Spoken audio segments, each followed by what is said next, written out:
What gets praised gets repeated. When you win as an organization, guess whose fault it is? It's not yours. It's your team. And you need to praise them. You need to recognize them. You need to show them love. And you need to feel it like authentically. The 5 management practices, which I'm going to dive in. And of course, I'm going to start with a quote, this time by Stephen Covey, and then articulate not only the content, but I'm going to give you some coaching examples to be able to provide you some real world experience so that we can apply this content, into your future business. So by Stephen Covey, effective leadership is putting first things first. Effective management is putting disciplines first and seeing it out.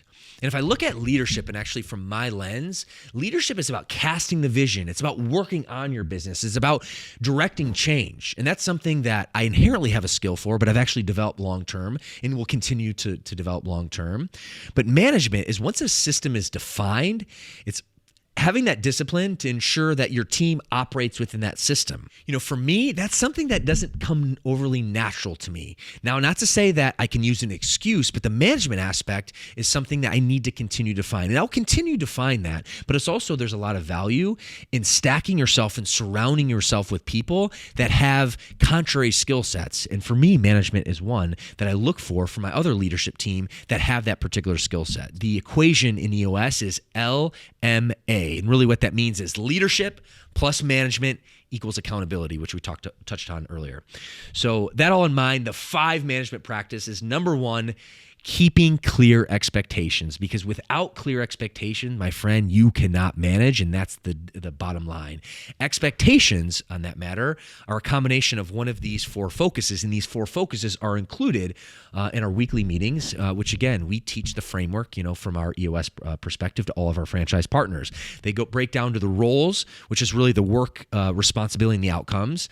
Number 2 is the core values of the company, which core values are defined by your leadership team. It should be challenged every 90 days according to the EOS framework. Rocks, which are priorities that you want to execute over a 90-day period. And lastly, measurables. What are you really measuring and tracking to make sure from a data perspective you're on the right track? And just like anything, when we rolled this out from an EOS accountability chart from a quarterly perspective, where we're meeting on a quarterly basis for not only our leadership team but ultimately each of our departments, it was rough and rocky at first. There's always kinks in the process, which just goes without saying. So you have to understand. And interesting, Bedros, when we first launched this in 2019, after going through a rock setting meeting in our first L10 meeting, he turned to me, he's like, this is super clunky. I don't know if I want to continue with this. And the feedback was, I get that, but literally let's trust the process. Let's give it 90 days to see if this actually betters. And he actually ate crow because he realized, he's like, Bryce, holy smokes, I'm glad we gave it the 90 days because this has been a game changer in terms of implementation. All right, so management of expectations is number 1. Number 2 is clear communication. Communication is vital for you as a business owner, and assumptions are the worst possible outcome of bad communication, or I should say is bad communication. It's the worst possible outcome of a desired communication perspective. There's a famous adage, never make assumptions because you make an ass out of you and me, and there's a lot of truth to that. So that all said, there's 3 particular assumption rules to lead with more effective communication from a management perspective. Number 1 is actually 2 emotions. So when you're having like a conflict with someone, take a step back and say, okay, well, what are you feeling? What are 2 emotions actually that would describe where you're currently at? 1 positive and then 1 negative. And I think this is so important from an emotional perspective, because at the end of the day, human nature, we are a ball of walking, living, breathing emotion. And you have to understand this. So you really, if you want to connect with your team at a really granular and deep level, not only do you need to be able to provide the training and support from a structural perspective, but you really need to break down those barriers and be authentic, connect with them in an emotional perspective. And we know this to be true before language actually developed from a human nature perspective, from an evolution perspective. We actually learn to communicate through emotions. And this was why COVID, for example, put the fear of God in everyone. Like everyone was tense and afraid. But if you go to a conference, example, our world conference, you're going to feel the energy, the enthusiasm, the excitement. And guess what? That's contagious. And you know this to be true if you've ever been to a sports game. When you have momentum on your side, you're nervous, you're scared. If your team's losing, the momentum's away from you. But then guess what? What happens on the flip side, when the momentum comes swinging back, that high level of motion kind of gets in towards your favor. So if you can actually take a step back, break this down, from an emotional perspective and actually create some connection there and ask the question, like, what are you feeling from a positive perspective and what are you feeling from a negative perspective when it comes to emotion? You'll break down barriers, and it's an incredibly strong communication tool. Number 2 is the question to statement ratio. So really, as a leader and a strong manager, you need to be, listening to your reports 80% of the time. And then you need to be actually talking, execute, being able to provide directive about 20% of the time. And really, at the end of the day, human nature, people want to feel heard. And if you don't make them feel heard, you're putting a barrier to your leadership and your management, and you are literally becoming ineffective boss. The last strategy to really make sure that your communication is effective is really a strategy called echoing, according to EOS. And really what this is when you're a situation, when you're telling your direct report something, ask them to confirm. And of course, this goes for you too. When you're listening to someone, when you're listening to your direct report, confirm, ask for clarification, and then confirm what they said. They're going to feel heard when you echo them. But also too, when you're actually providing that directive, take it upon yourself to ask the teammate of yours, okay, did that make sense? Can you actually clarify? Can you confirm in your own words? When you do that, you're actually increasing clarity in your communication. And communication is the name of the game, which is step number 2. Step number 3, maintaining a meeting pulse. And this is just good leadership. This is good management. This is good being a strong boss. And we talk about the L10 meeting. And really what an L10 meeting, it stands for a level 10 meeting, which really is a meeting that has the same consistency, the same day, same time, same place. And really the vision is you start the meeting at a 10 out of 10, and you want to end the meeting at a 10 out of 10, which is the vision, but also too with the EOS framework and really good leadership management from your lens. Feedback, creates growth. So at the end of the meeting, you actually just rate the meeting.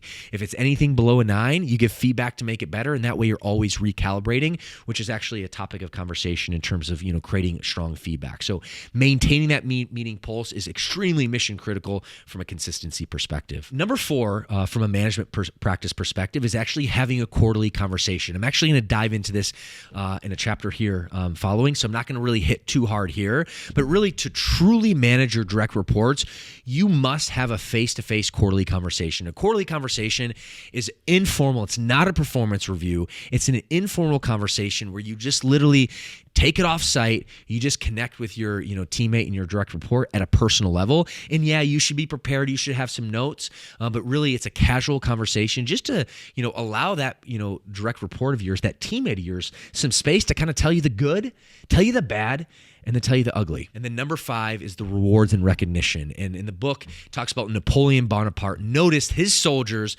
would work hard for a piece of ribbon, even more from an accolade. And it's just interesting. I know this to be true from my own leadership experience, leading my own Fit Body Bootcamp location since 2012, but also being in this leadership role at Fit Body headquarters since 2018.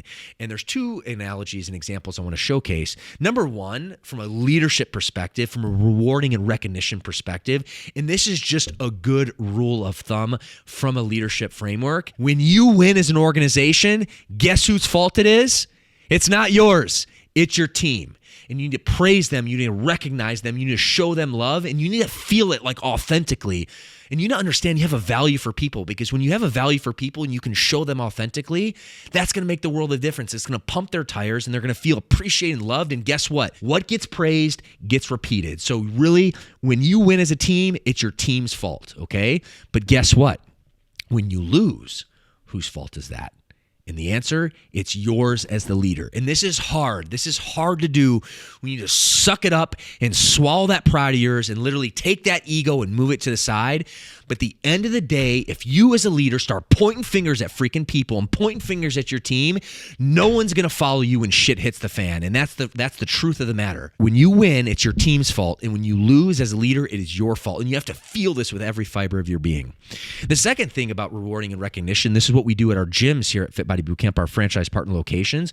We've created what's called the Fit Body Way. We have client milestones when they come in, when they hit certain number of sessions, when they hit certain weight loss goals and the body fat percentage goals. And we have a structured approach, because what we know is when we make our clients feel praised and feel acknowledged and feel validated, guess what? What gets praised gets repeated. And that actually creates more retention, and that creates the psychology of a client who likes to pay, who likes to stay, and who likes to refer.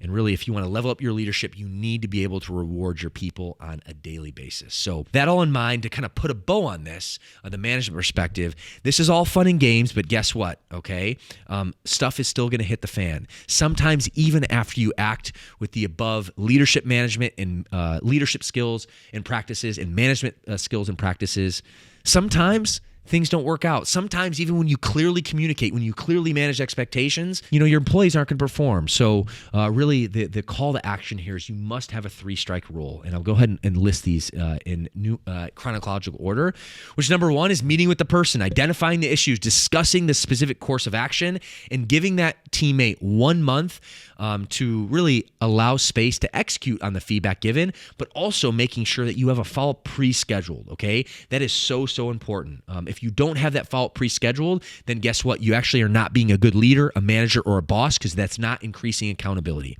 Number 2 is you're going to meet with that person and review their performance. And number 3, if the issue is not resolved on the 3rd strike, well, then unfortunately, you terminate. Now, the good news is, in my experience, okay, the vast majority of times, it actually never actually needs to hit bullet number 3, termination, because one of 2 things happen.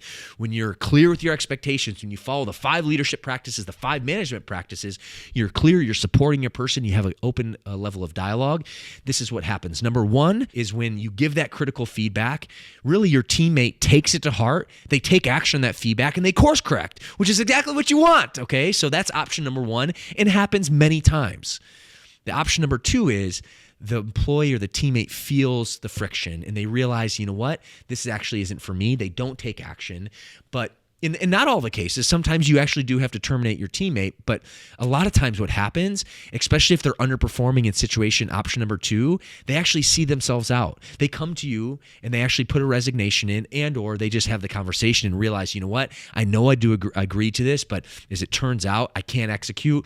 Like, what's the best course of action? And then of course you can guide them and free up their future. And that can be a negative connotation, but at the end of the day, you have to protect your organization and you have to actually protect your people as well. And many times in a situation, if the person is not going to be a long-term fit, it's actually to their benefit to free up their future, to really support them on an endeavor and a business opportunity that's going to be a win for them and ultimately a win for humanity. So this all in mind, to put a bow on this particular section, which is the 5 management practices, you are a great boss, okay?